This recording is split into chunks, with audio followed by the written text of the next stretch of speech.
세상을 향해 목소리 높이는 성난 사람들.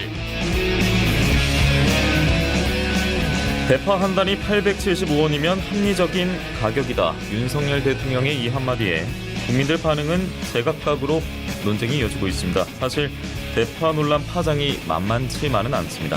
이 중에 성난 농민 한 분의 목소리를 오늘 들어보려 하는데요. 전국농민회 부경연맹 윤동영 사무처장 전화 연결돼 있습니다. 사무처장님 나와 계시죠?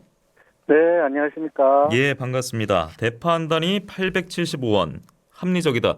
이 말을 들었을 때 농민으로서는 좀 어떻게 들으셨습니까? 예, 저는 대통령이 국민의 삶에 전혀 관심이 없는 게 아닌가 이런 생각이 들었습니다. 그 택시비나 버스비도 모르는 정치인들이 얼마 전에 방송에 났지 않았습니까? 예. 그거와 전혀 다를 게 없다라는 생각이 들고요. 또 대파 한 단에 875원 정도에 판다고 하면 농민들이 실제로 대파 농사를 지어서 가져갈 수 있는 돈이 전혀 없다. 그래서 대파 농사를 짓지 말라는 것과 똑같다라는 생각이 들었습니다. 예. 그 뉴스를 보니까 한 여당의 후보가 그 한 단이 아니라 한 뿔이라고 한 거다 이 얘기도 나오더라고요. 전혀 아닙니다. 그러니까 예.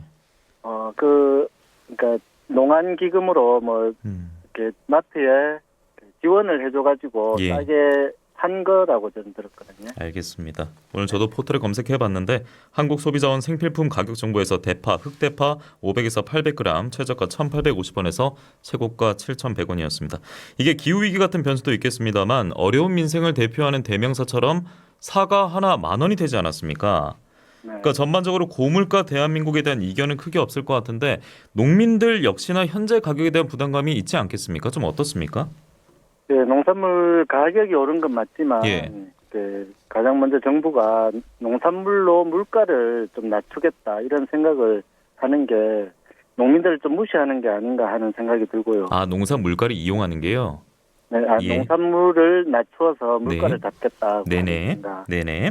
저희들은 저희들은 줄어서 가격이 오른 건데 사실 농민들이 농사를 계속 지으려면 가격이 맞춰져야 농민들이 소득이 돼야 농사를 짓지 않겠습니까? 예예. 그런데 이제 가격이 그러니까 수확량이 작은데 가격이 올라서 농민들이 돈을 버는 것처럼 이야기를 하는데 전혀 그렇지 않다는 걸 알아주셨으면 좋겠습니다. 네. 그리고 최근 정부가 농축산물 가격 안정을 위해서 1,500억 원을 긴급 투입한다고 밝혔고 추가 투입 계획, 지원 대상, 단가 조정 방침까지 언급했는데 이게 농민들에게는 그러면 어떤 도움을 줄 수 있는 겁니까?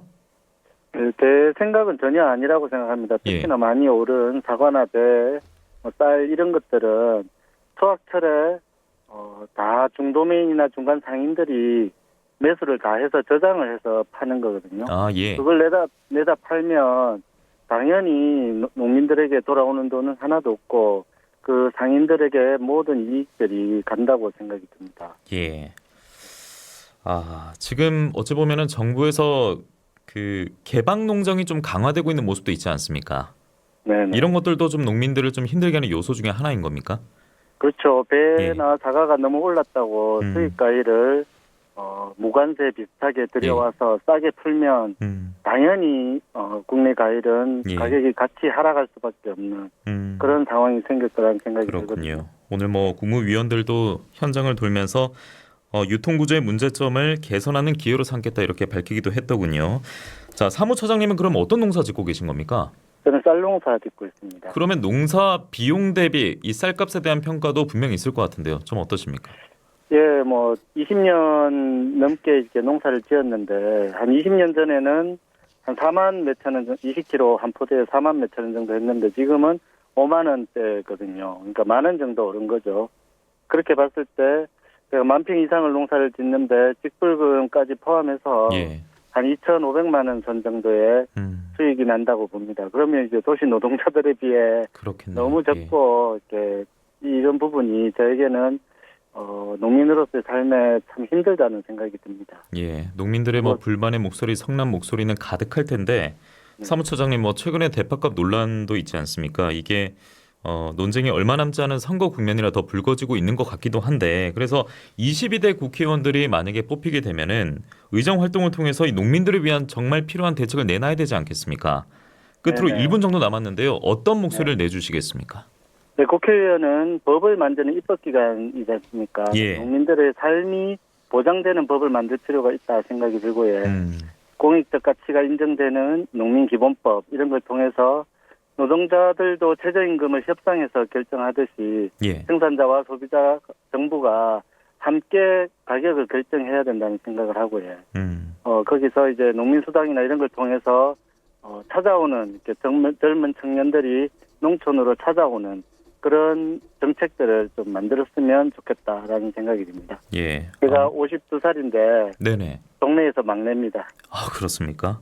네. 야, 이 농민들에 있어서도 청년의 유입이 절실한 상황이고 또 정부와 이 농민들의 일에 있어서는 좀 협상과 논의의 자리가 많이 필요해 보인다. 이렇게 좀 정리를 하겠습니다. 네네. 네, 알겠습니다. 성난 사람들 전국 농민회 부경연맹 윤동영 사무처장과 함께했습니다. 오늘 시간 내주셔서 고맙습니다.